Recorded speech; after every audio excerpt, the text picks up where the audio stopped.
എന്താണ് സിഇഒ ആയിരുന്നു. Baju George CEO ആയിരുന്നു. ഇതിന്റെ ചർച്ചകളുടെ തുടക്കത്തിൽ അദ്ദേഹം ഉണ്ടായിരുന്നു. ഇതിനെക്കുറിച്ച് മുഴുവൻ ആധികാരികമായി അറിയുന്ന ഒരാളും ടീകോമുമായി നല്ല ധാരണയിൽ നിൽക്കുന്ന ഒരാളും എന്ന അർത്ഥത്തിൽ അദ്ദേഹത്തെ കൂടി ഉൾപ്പെടുത്തുന്നു ചർച്ച ചെയ്യാൻ. എന്ത് തെറ്റ്? ഇത് പരസ്പര ധാരണയോടുകൂടി ഒരു മീഡിയേഷൻ അല്ലെങ്കിൽ ഒരു കൺസിലിയേഷൻ ടോക്കാണ് ഇപ്പോൾ നടക്കുന്നത്. അതിൽ ഏത് കരാറ് വേണ്ടേ സാർ? കരാറ് വേണ്ടേ? എന്ത് കൺസിലിയേഷന് കളഞ്ഞതുപോലെ കരാറും എടുത്ത് കളഞ്ഞു. കരാറിൽ തന്നെ കരാറിൽ നഷ്ടപരിഹാരം എന്നേ ഹസ്കർ പറയുന്നില്ല. താങ്കൾ ഒരു അഡ്വക്കേറ്റ് ആണല്ലോ, അതുകൊണ്ടാണ് കോമ്പൻസേഷൻ എന്ന വാക്ക് ഡാമേജസ് എന്നോ നഷ്ടപരിഹാരമെന്നോ വാക്ക് ഇതിൽ ഉൾപ്പെടുത്തി എന്നുള്ളത് കൊണ്ട് അതൊരു പക്ഷേ ഇതിലെ ഷെയർ ഹോൾഡിങ്സിൽ വന്നിട്ടുള്ള വ്യവസ്ഥകളെ അനുസരിച്ച് ആ ഷെയറിന്റെ വാല്യൂ ഫിക്സ് ചെയ്യുന്നുണ്ട്, ഇൻഡിപെൻഡന്റ് വാല്യുവേറ്റർ വെക്കുന്നു.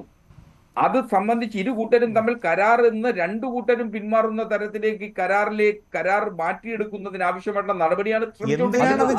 അങ്ങനെയാണെങ്കിൽ കൂടി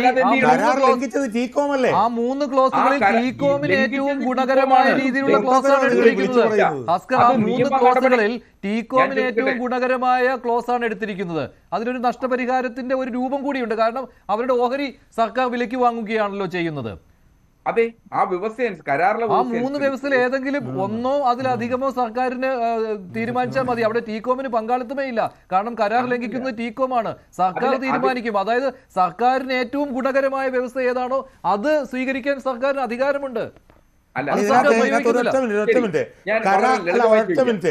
കരാർ നഗ്നമായി ലംഘിച്ചവരുമായി മീഡിയേഷൻ നടത്താൻ തീരുമാനിക്കുന്നു.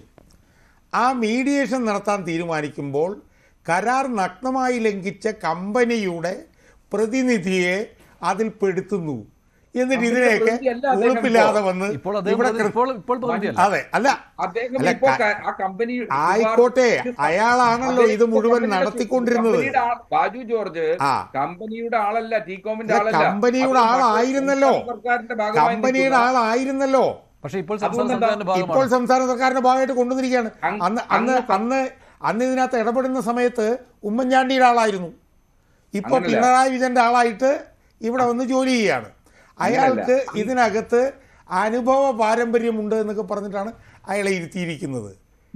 കഴിഞ്ഞ 10-11 വർഷക്കാലമായി ഏറ്റവും വലിയ കരാർ ലംഘനം നടത്തിയവർക്ക് അനുകൂലമായി കാര്യങ്ങൾ ചെയ്തു കൊടുക്കാൻ വേണ്ടിയിട്ട് തീരുമാനിക്കുക.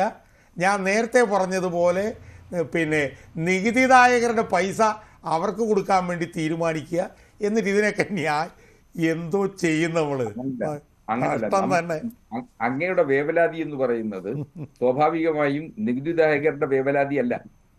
എങ്ങനെയും അവിടെ ഒരു പ്രേത നഗരമായി അസംബന്ധം നിങ്ങൾ വിളിച്ചു പറയാതെ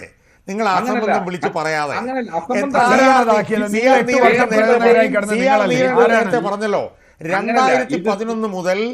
2011 മുതൽ പ്രോഗ്രസീവായി ഓരോ വർഷവും എത്ര സ്ക്വയർ ഫീറ്റ് പണിതു, എത്ര പേർക്ക് ജോലി കൊടുത്തു എന്നൊക്കെ ചോദിക്കാനുള്ള ഉത്തരവാദിത്വം ഓരോ വർഷവും ഈ സർക്കാരിനുണ്ടായിരുന്നു.